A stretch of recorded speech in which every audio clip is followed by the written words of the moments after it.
everybody. Jenny Dial here with the Busy Bookstore author interview. Today, we're going to interview Terri Godwin. She is a Canadian. She lives just outside of the United States. So we're going to call her a bi-country kind of gal. I think she visits Washington State a little bit, but A little bit. And we were talking a little bit. She actually has visited my state of Texas, so she's an official Texan. That's what we do. If you've had brisket here, you're in. Yeah, right. But I met Terri, a good friend of mine. I did some work for her, some of her mock-ups and things for her marketing, and she just actually her book is stunning. It's a different kind of book, and Terri and I are going to get into that in a minute, but wanted to welcome everybody to the show. Please make sure to share this, and if you know of any authors who are interested in doing an interview, just let me know, send me a message, or email me at busybookstore.com, and we'll see what you got, okay?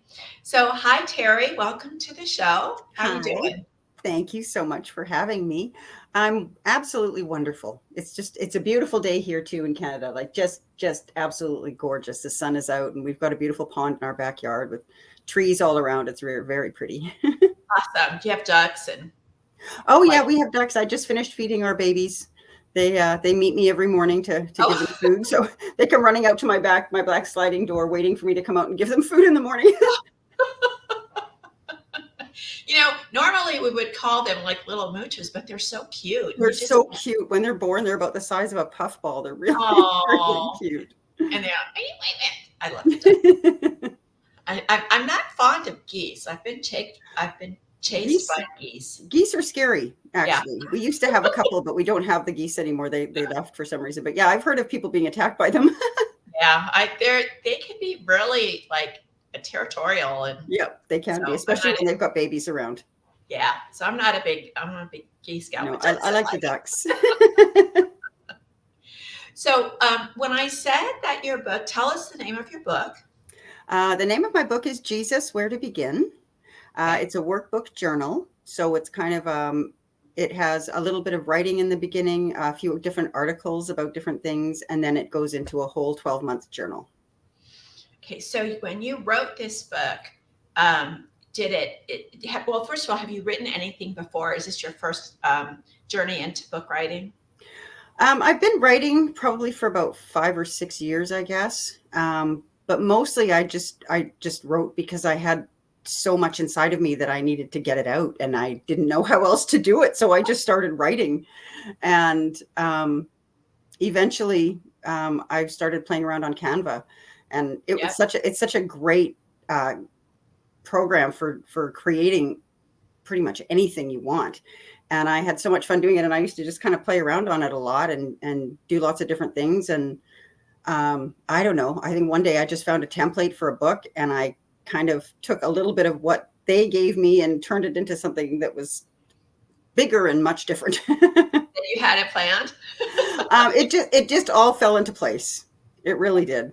I didn't really know what I was doing in the beginning. It just kind of expanded. Every time I got down and sat down and started writing or started designing things, more started coming and more started coming. So well, I use Canva all the time. I have a lot of people tell me to use the Photoshop and things like that, but it's really like frustrating. You really do have to kind of go to classes for it, and Canva makes it very, very easy. So it really does. It's a great platform. Yeah, it is, and they're getting better. They're adding more things, and so if you're an author and you're trying to get a cover or any kind of marketing materials, mock-ups, it's wonderful. Yeah, it really is, isn't it? Yep. And they do have really good, can you put your book up for a second? Oh, you have certainly. it. So her book, it's hard because it's like got texture. It's beautiful. And so sometimes if it's on a mock-up, it looks flat because it's just the way photography looks, but it's a beautiful book.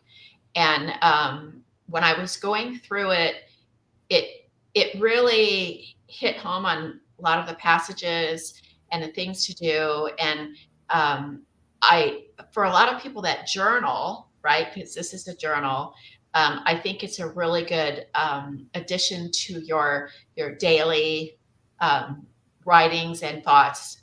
And I'm wondering, is that what you kind of went for? Um, I kind of,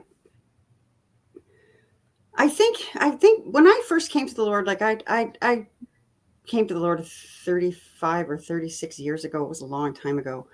And, and I had a lot of questions, about things that I have all the answers for now, but I didn't then. Right, And I wasn't taught to actually read the word myself. I was just taught to go to church and to go to prayer and Bible study and that kind of stuff. But I wasn't actually taught to read the Bible myself.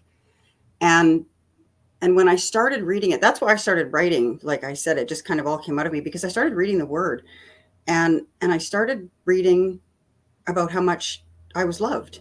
right. And I don't think I ever realized how much we need to be loved. Yeah. It's like a foundation for who you are. And when you don't have that kind of love in your life, it can be devastating and damaging and heartbreaking. And there's no way to climb out of all of that without help. Right. And that's what the word of God does. It teaches us how much we're loved and how much protection we have and how much we can lean on him whenever we have problems. It doesn't matter what they are. It doesn't matter if we have answers or solutions in our head. It doesn't matter. We just have to take them to him and trust that he's going to take care of them for us. We just have to do what we know to do. We can't just forget everything and leave it and not do anything. We have to do the things that we know to do to fix a problem, but we also have to trust that he's going to take those things that we're doing and help them to work for good in our lives, because Yes. all things work together for good. And that's one of my most favorite scriptures in the whole Bible, is that all things work together for good. So even when we're in times of trouble and we don't know what's going to happen and we're scared, we know that all things work together for good. Yes, and I think a lot of people misconstrue love. It's in our society. It's in our everyday. It's more of a venial love, a tactile love. Mm-hmm. Which what you're talking about is that love that comes from just purity and truth It, and it is, and you and can feel it. You can, like, yes, I can feel his love deep in my soul, which I've never been able to do before. And that also came from reading the Word. It's because he's a part of my life every moment of every day now, um, and my life is hardly perfect, but I never walk around in fear and worry and stress and anxiety anymore. And I used to live in depression for years, and a lot of that was just because I didn't know. but see, don't you think a lot of the problems today, and your book is an example of the tools that we can use if we do have these issues. I was raised Catholic, and so Mm-hmm. we don't, people don't know this, but we don't really study the Bible. It's given to us. We have a catechism and stuff like that, rules Mm-hmm. and things that we go by, but we don't.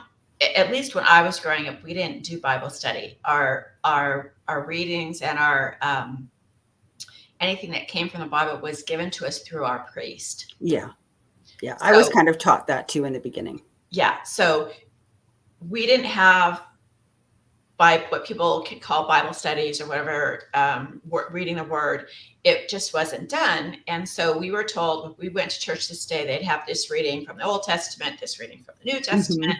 and the Vatican, the popes and the cardinals told us what we were going to read. So we actually never actually read the whole Bible, to be honest with you. Um, and I didn't know this until I grew up and met with Christians, and they said, "Well, didn't you read this passage?" And I'm like, "Well, they never told me that story. You know, it was they never told me about that particular passage." So, um, by you introducing a book like this because I know a lot of people right now, the way the world is and what everybody's kind of processing as life, young people are so depressed. Yes, they are. They're so, they have nowhere to turn. Yeah, that's exactly right. They don't have anywhere to turn. And if you talk to them about God, um, they, it's not cool. It's, it's, it's, it's something like, well, we don't really need that, right? Yeah, exactly. And yet everything that's bombarding them is actually stuff that's causing their depression.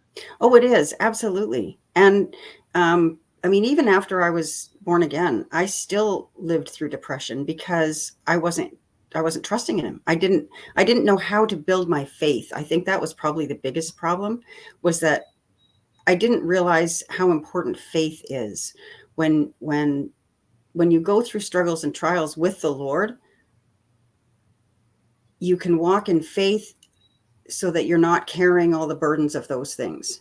Right. And the burdens were what was causing my depression, because I was so worried that I wasn't doing everything right, that I was causing problems, or that I wasn't going to be good enough, or that I couldn't do it, or whatever it was burdening me, was making me feel less than what I was. Right. And I lived like that for a long time.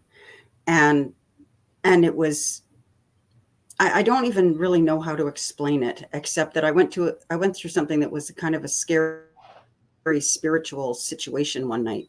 And because I was looking at different things, right? I was trying to find my way. And because I wasn't walking with the Lord at the time, I was looking in different avenues.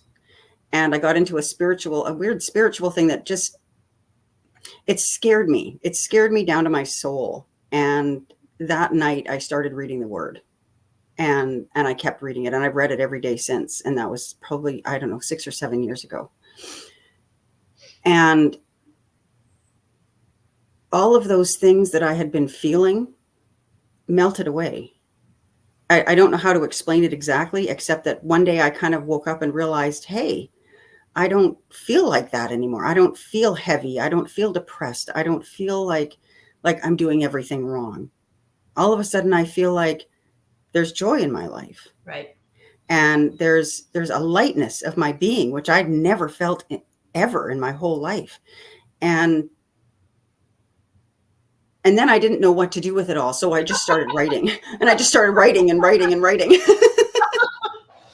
It's amazing how that works. And I will say that, you know, fear and depression are things that are, they stop us from being the person that we are. Absolutely. And so people want to say, people that are, not so much non-believers, I won't say that, because everybody has a point where they realize that there is a God. Yes, that's true. But they choose, I'm kind of one of those people, so I kind of know, because I'm very independent, and I've always been a person that's kind of, made my own way. Mm-hmm. And when I was younger, I always thought, okay, God does not have time for me. He's got bigger fish to fry. He's got tornadoes, and he's got yeah, floods. no kidding, eh?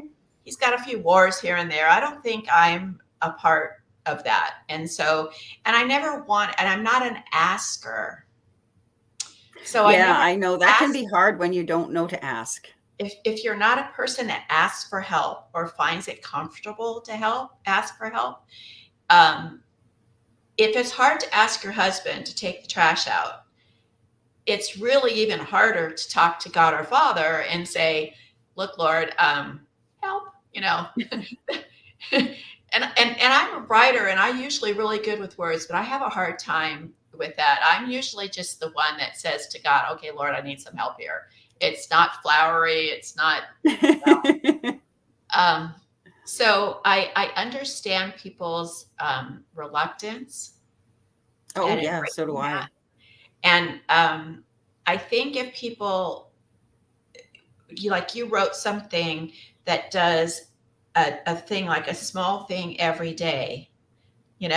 Think of something every day, or give something every day that's going to put you on that path, because it's not going to come just like you said. Even if it's um, like it just happened, you're like, okay, I get it. Then you still have to walk the walk. You do still have to walk the The walk. next day. Absolutely. You can't form a relationship by ignoring him. Right. But you can feel your faith, which is really interesting, because the closer I got to him, the more I felt settled inside. I don't even know how to explain that, but I felt like I was becoming me. Does that make any sense? Yep. I felt like I was discovering who I am. And I've never known that, because I got married very young, and I became a wife, and then we had children, and I became a mom, and then I became a nana, and I just kind of lived in those roles because those were my roles. But I never actually sat down and went, well, who am I? What are my core beliefs? What do I feel that is really important in my life? And if 6 years ago, I've discovered it was the truth. Yeah. There was so much going on in the world, and all I kept hearing about was, oh, don't listen to that news station, it's all lies, and don't listen to this news station, it's all lies. And I'm like, well, if this is the news, this isn't supposed to be filled with lies. This is supposed to be the truth. Mm-hmm. So if I can't find the truth there, where am I going to find the truth? And the only truth I had ever heard of was the Bible. Right. And it was, I mean, no question. Like, you can read the things that are going on in the world today. You can read every single thing that's going on in the world today is in there. And there's no other foundation in the world that will give you that kind of a solid place to stand. And exactly. Once you just start discovering who you are, and you just start to discover that there's a lot of goodness around, which, right. I was beginning to think that goodness wasn't even a thing anymore. But there's so much goodness around. There's so much goodness around. And I started realizing how important goodness was to me. Goodness is one of my most favorite words in the whole world, because you don't have to hide from goodness. Mm-hmm. You have to hide from lies. You have to hide from manipulation. You have to hide from all these things. But from goodness, you don't have to hide from goodness. You just live in goodness, and the Lord shares his goodness with you, and it lights up your life. It lights up your soul. It lights up your brain. It lights up everything. When you start to read the word and something just clicks just like that, all of a sudden, it's like fireworks going off inside of you. You get so excited because you suddenly realize, hey, I've read this scripture like 25 times. And all of a sudden, wow, the Lord just showed me exactly what he's talking about. And it's so exciting. I've never, ever read a book in my life that I could read every single day, and I still get so excited about it. And it's also, when we talk about a relationship with God, if you ever, the world is like a big, like, I always call it the Borg, the Borg movie, where it's that space movie where they're a giant box and everybody's saying the same thing, and everybody's in a dark square box. I've never seen it. Yeah. See, she hasn't seen it, but it's like a Star Trek thing. But okay, our Star Trek Trekkies, I know it's not exactly Star Trek. It's actually the one, it is Star Trek. I'm sorry, it's the future one. It's not okay. Captain Kirk. I'm a Captain Kirk kind of gal. But it's this big box. The human race reminds me of that. It's a big box. It's gray, and it's every single entity in there thinks alike, and it's sad, and it's depressing, and it gives me the willies. I hated that show. And people tend to think that Christians all think alike, and that we're all in some kind of cult or something. And that's not true, because I don't give my allegiance to a man, to a person. Mm-hmm. mine is with God, with the Lord. And so if a person comes in and says, well, I'm this pastor and I believe this, and you honor that pastor more than you honor God, then there's an issue. Oh yeah, that's That's an true. issue. Yeah, it is. And so human beings have been able to manipulate, this is a good word used, faith.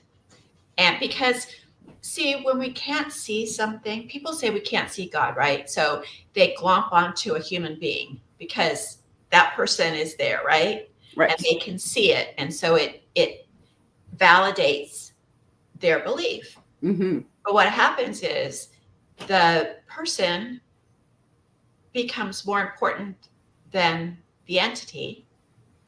And that's when we go astray. And so we have Yes, all these exactly. churches and things. They're all telling us one thing, they're all doing another thing. But um, I always use the analogy, look, you don't step outside and hold your breath because you can't see air. I mean, we breathe every day and That's we right. I know. And I say the same thing about worry.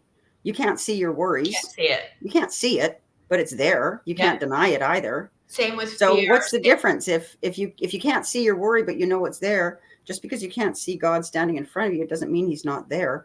I mean, I always think, how do a billion cars stay on the road every day? Like that's a lot of cars to be on the road at one time, and yet there's very few accidents really. Exactly. Like comparatively speaking. So just if people just we take our person for granted.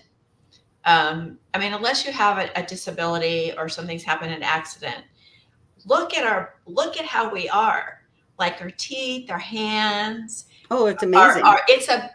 you can't, to me anyway, we're walking miracles. Oh, I mean, we are absolutely. and it The could, things that we do are incredible.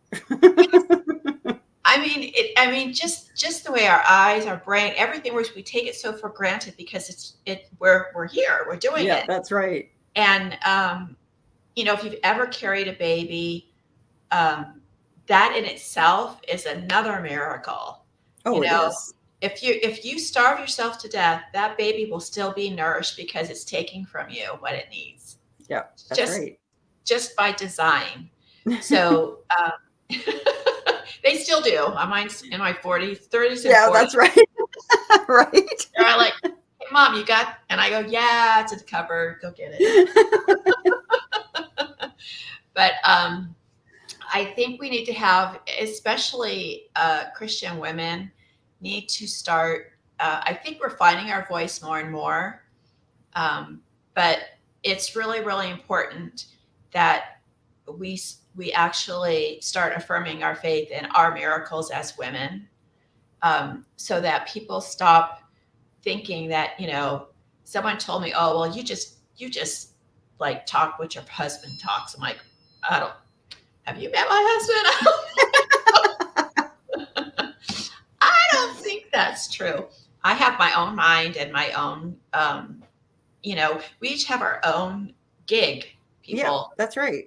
And it's a place that we have to go. And again, I'm just really sad. I talk to so many people and they're always like, God, I'm so depressed. I'm like, why? Oh, there's so much joy out there, and that's part of the reason too that I wanted people to see that you don't have to focus on all the negative stuff.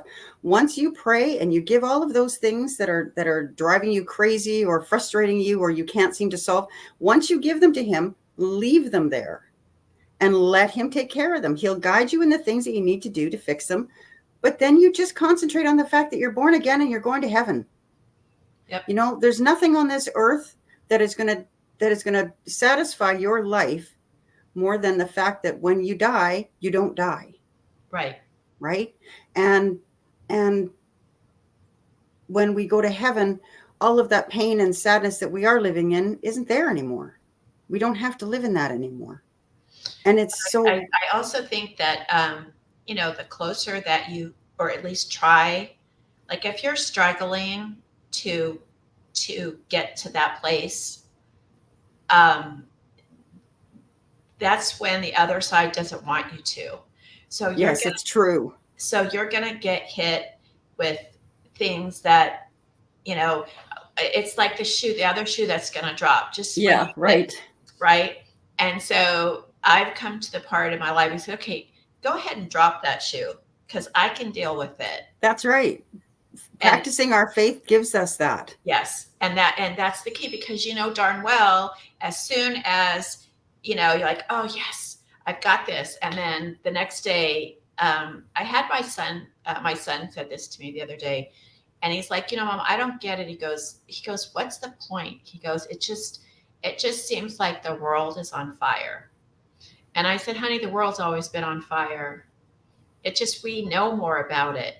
You We know, know about it. That's right. The internet has changed us in we so many ways. I mean, if you lived in a small town in Canada or a small town in the United States, back in the 1800s, even the 1900s, most people didn't know really anything beyond their Their little their town, area. Yeah, that's right. and it would take weeks by the time you found out, you know, this happened or this happened or this Yeah. happened. So the kids today are bombarded, They're bombarded. I know it and is true. and and there's less time being spent on spirituality or connection with God. So it's really important that people start. Don't be afraid. And I know I was when everybody has that part in their life where they're embarrassed. They're I don't want to say that I believe in God. Yeah, I know. I went through the same thing when I was a teenager. I couldn't even have a Bible in my house when my husband and I first bought our house. I wouldn't even have a Bible in my house. I was like, I don't want anybody to see that. Right? And and you always have that one person that says, "Oh, so you're that." And, yeah, right. and it is a process. But I want to go back to what you thought when you wrote the book. Did you actually start out uh, to be like a journal, or did you start to like write and then decide that you wanted to start parsing things out? Do you remember if that was a consideration? Um,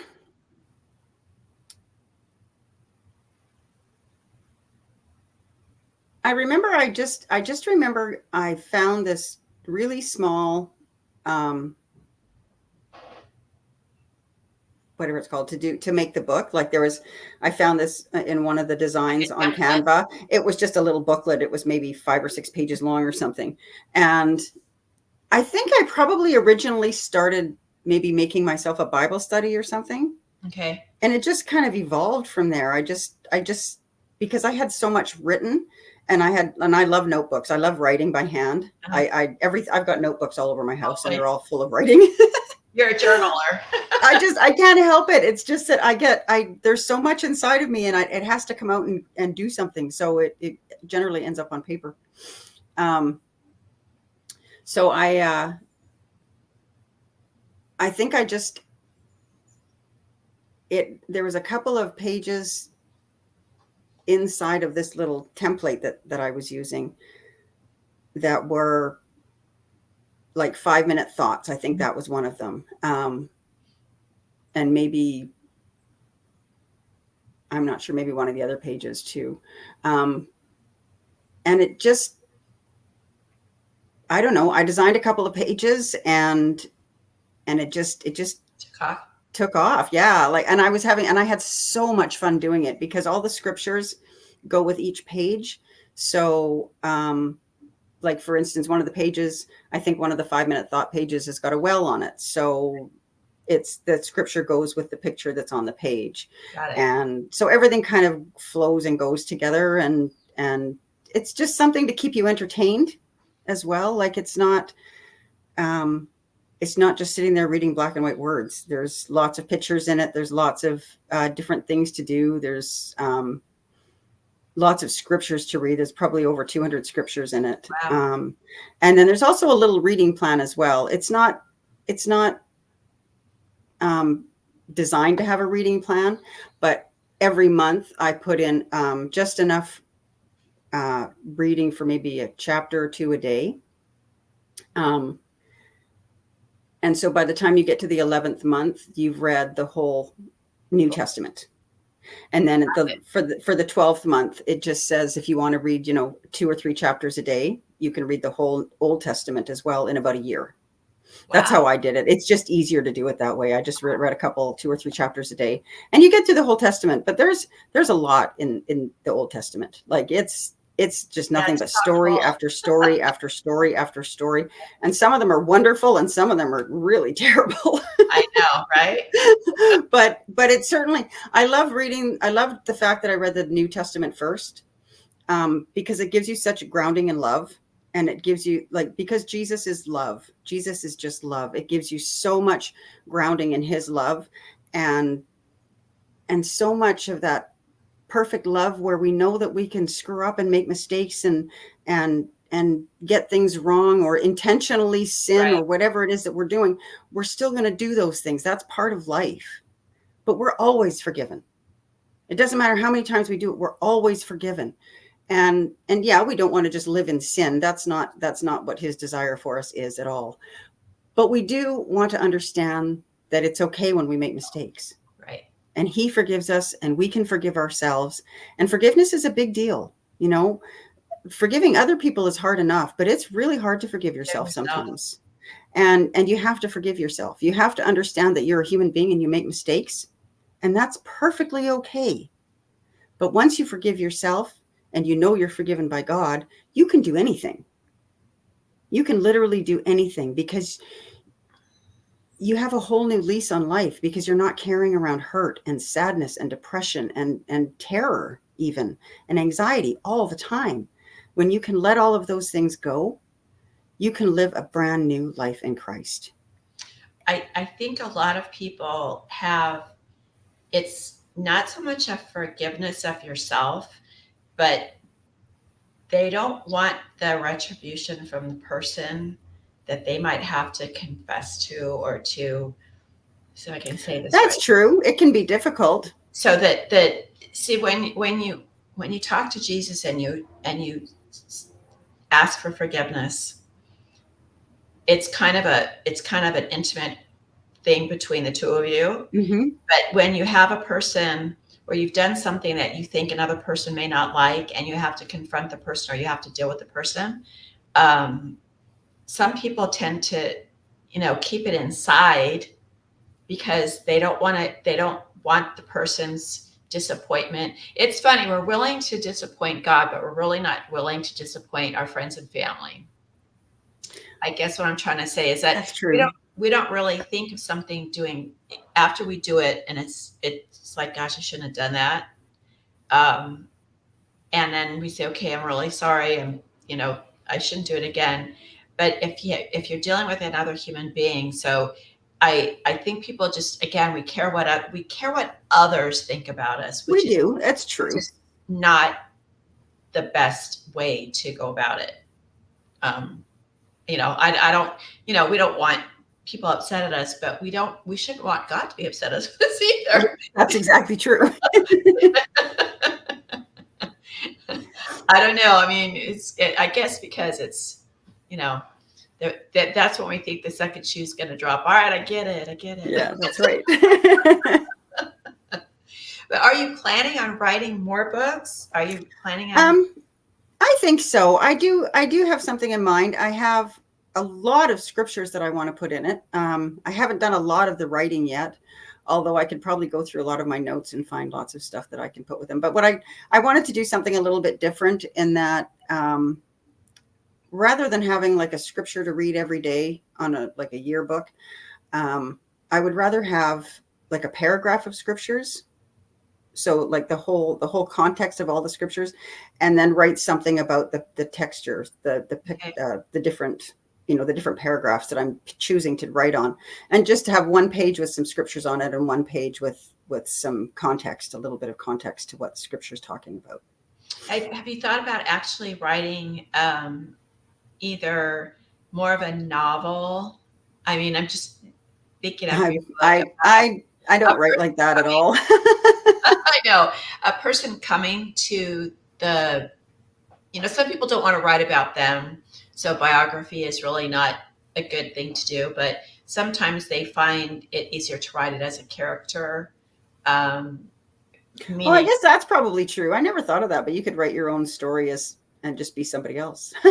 and yeah, because writing, as I spoke with another author, he wrote he wrote novels about during Christ's period, Mm-hmm. which was quite interesting. Yeah, And I bet.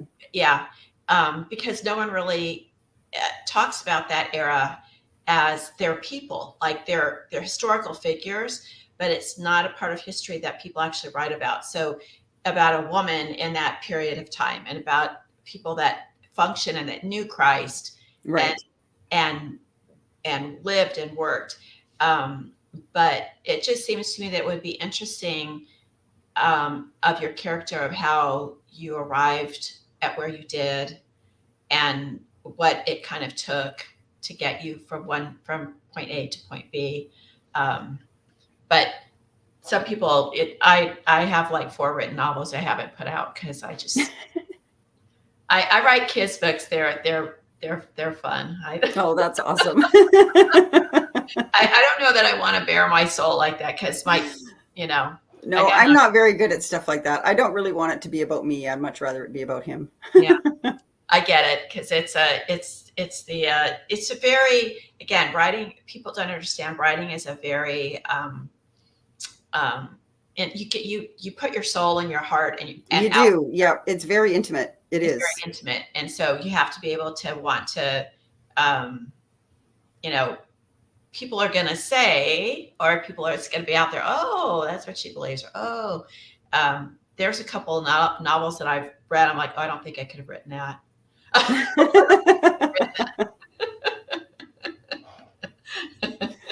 So where, I know your book, everybody, her book is on my Busy Bookstore. Online, you can buy her book there. But where else is it? Where else do you have it for sale? It's at Friesen Press. Okay. It's a lower price at Friesen Press, but the shipping is higher, I think. Okay. It is on Amazon, although at the moment it says that it's not available, but the book is there. So I'm not sure why. I have to find out about what's going on with that. Okay.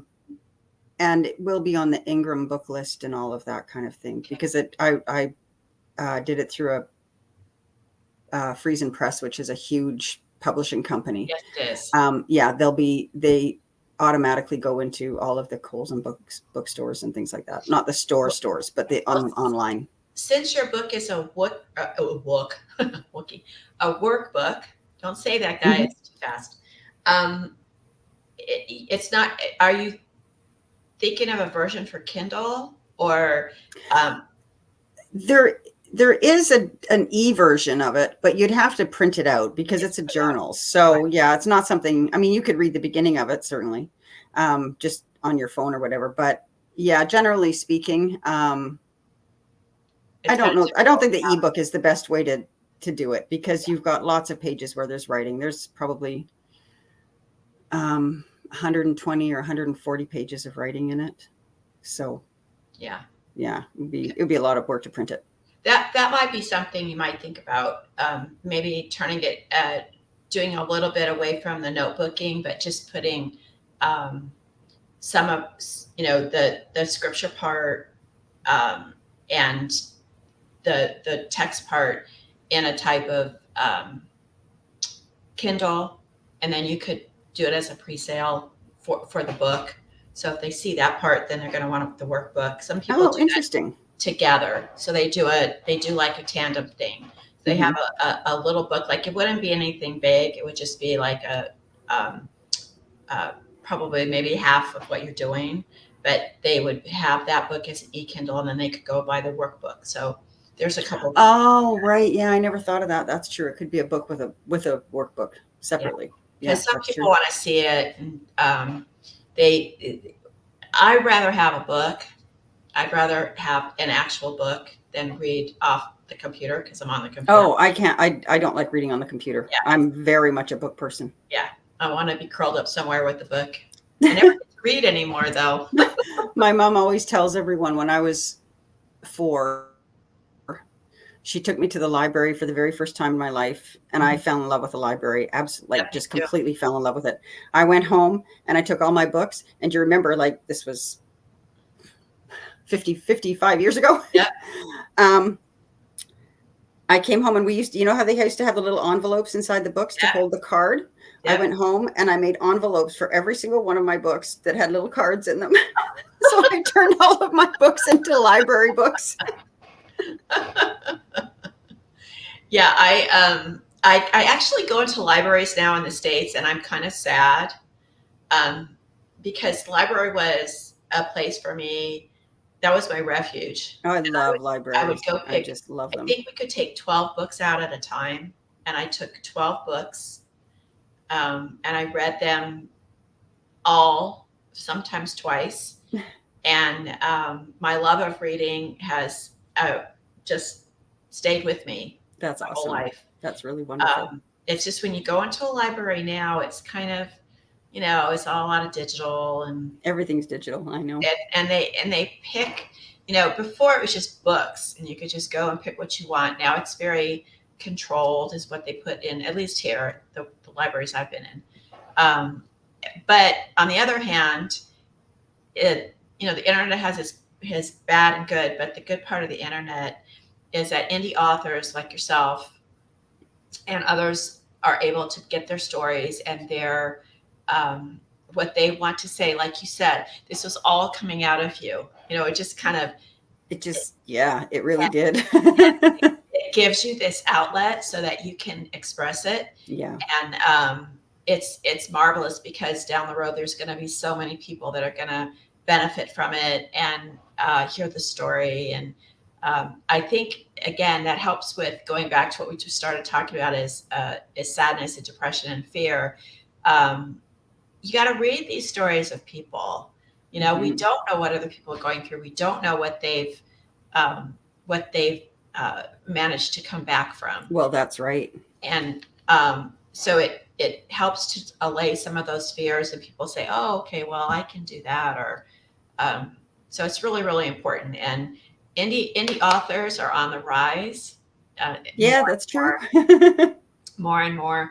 And look at us. I'm in Texas, you're in Canada. Like, who would ever thought, right? I know, isn't that great? um, but I actually, there's another thing, just because I start marketing to people. There's a gentleman that I do. He's one of my vendors for the Creative Spirit, which, by the way, everyone, you're going to be able to see Terri's interview on my new channel. I've got a new the Creative Spirit channel, and the interview will be able to be seen there as well. Oh, Um, nice. Besides YouTube, that was a surprise I was going to keep from her, but I'm going to tell her now. He makes the most gorgeous pens, Oh, like really? phenomenal pens out of wood that he finds. Oh, wow. And I'm going to send you his name, because he might be able to do something for you that you could sell those with your book if you go out and do book signings. That would be an awesome thing Oh, to have, that's a cool idea. have a special pen. And when you go to do your book signings or sell your book, you could sell that as Yeah, well for them to write. absolutely. That's a cool idea. So I'll send you his name. He's a really nice guy. I think he lives in Maryland or something. I think if Oh, yeah. sorry, Jeff, Okay, sure, that'd be great. if you get it wrong, but um, I always like my peeps to kind of meet each other, because there's always someone there that can augment or help you with your business as well, and then help their business. So Yeah, absolutely. it That's right. works. But have you done any book signings yet? I know you just got your book. Yeah, I've only just had it for about a week now. Are you looking at it and going, "Wow, this is amazing"? Oh, I can't even. I can't believe I'm holding it in my hand. Like 2.5 years of work.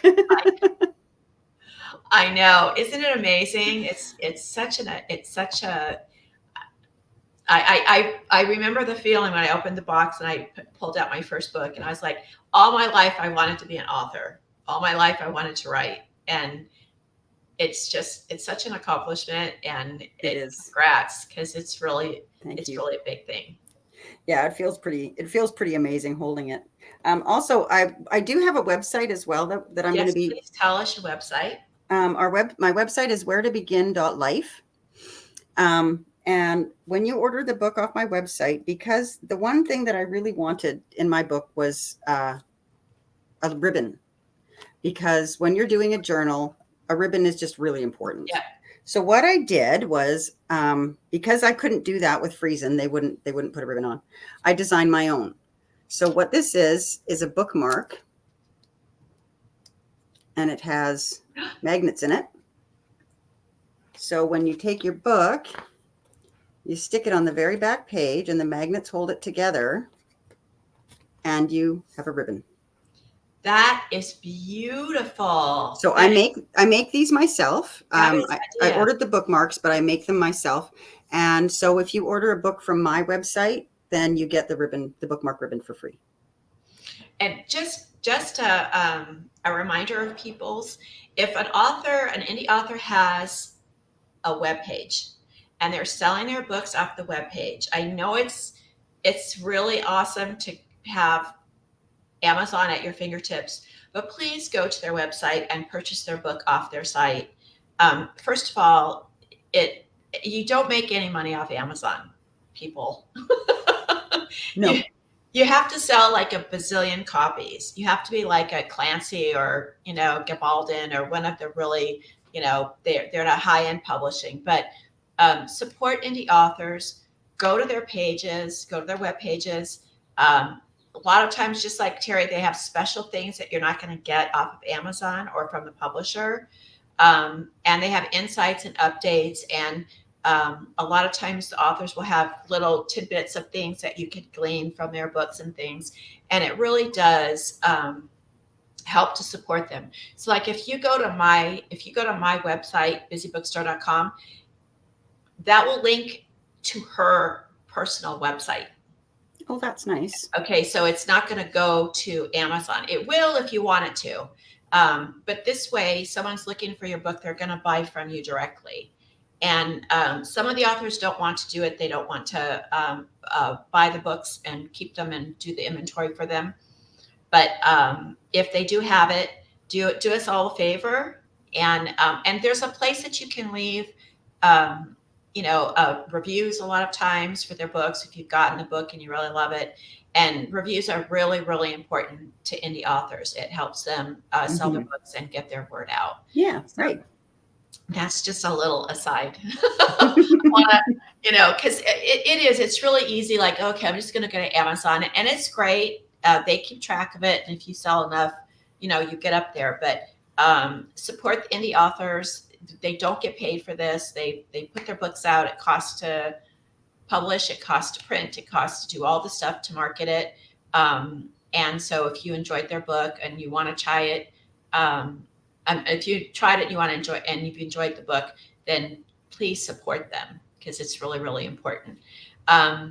Okay, so what else do we talk about? Do you want to say anything else about your book? Are you jazzed? Are you? I mean, Are you going to try to do a bookstore? Go to a bookstore and do a book show? I was thinking about it. It's not something that I had thought about before. But what I'm going to do first is we've got a really great Christian bookstore in Abbotsford, which is where I live. All the Lower Mainland people come out to see to our bookstore. So what I'm going to try and do is I'm going to make appointments with the different Christian bookstores in the Lower Mainland. Good. And take my book to them personally. Hopefully they'll decide to carry it. They will be ordering it directly from Friesen because Friesen does print on demand. So they would be, so I don't have to do all of that stuff. Right. And then,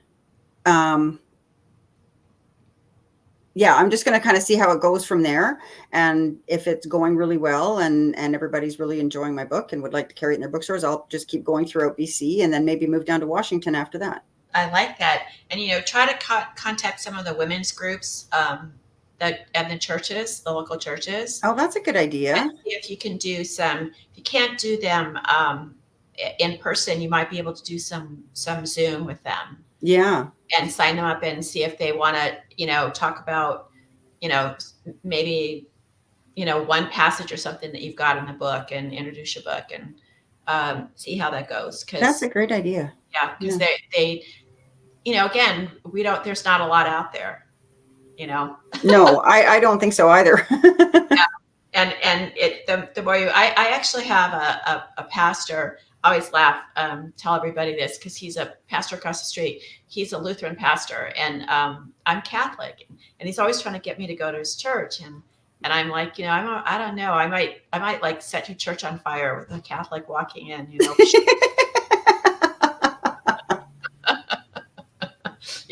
holy water. Yeah, no kidding, eh? But yeah, I'm gonna show him your book, and I have another one I want to show him, and so because he's always looking Oh, for that's wonderful. material Well, for thank his you. I parishioners, really appreciate that. and it's get a list of the local churches and get on there. They have Yeah, I libraries, never actually thought about doing that before. um, that they'll keep the book in there. Um, so, but I think the workbook is an amazing thing. You can have a women's club, and Yeah, a couple of the ladies at church were wondering about doing a Bible study with it. Yeah. Yeah, which we could do. Yep, absolutely. Yeah. It's absolutely. And again, if they buy it, you can do a Zoom with them and each have your book, and yeah, that's true. you don't have to. That would be fun. I would love to do that. That would be fun. And you can so many more people with that. Yeah, no kidding. That would be great. So, okay, so we're gonna say goodbye now, everybody. We hope you enjoyed it. Terri's been a wonderful guest. Her book is beautiful. Seeing it doesn't do it justice, I can tell you. It's a beautiful, beautiful book, and you're gonna want to keep it and have it, and you're gonna want to share it and give it as a gift. It's a beautiful gift. If you're thinking about a friend who is just getting married, for the bride, that's actually a really good book.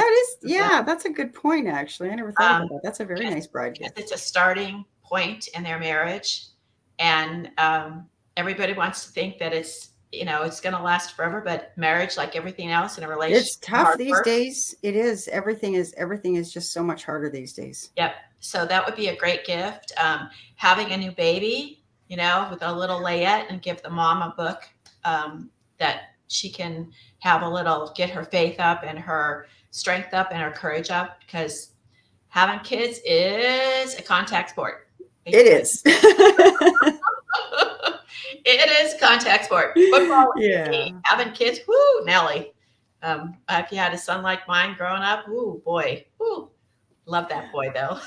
I know, right? I know. We've got two girls, and we have a foster son too. Max has lived with us for 25 years. He's special needs, but so he's 45 now, but he still lives with us.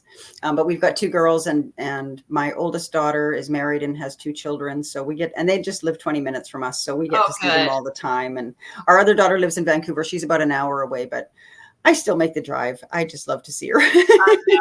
I know. My daughter lives here in San Antonio, but my other two children live in California, and my grandkids are here, which is great. But I don't have babies anymore. They're grown, and my grandson's taller than me. And oh wow, he's my best date.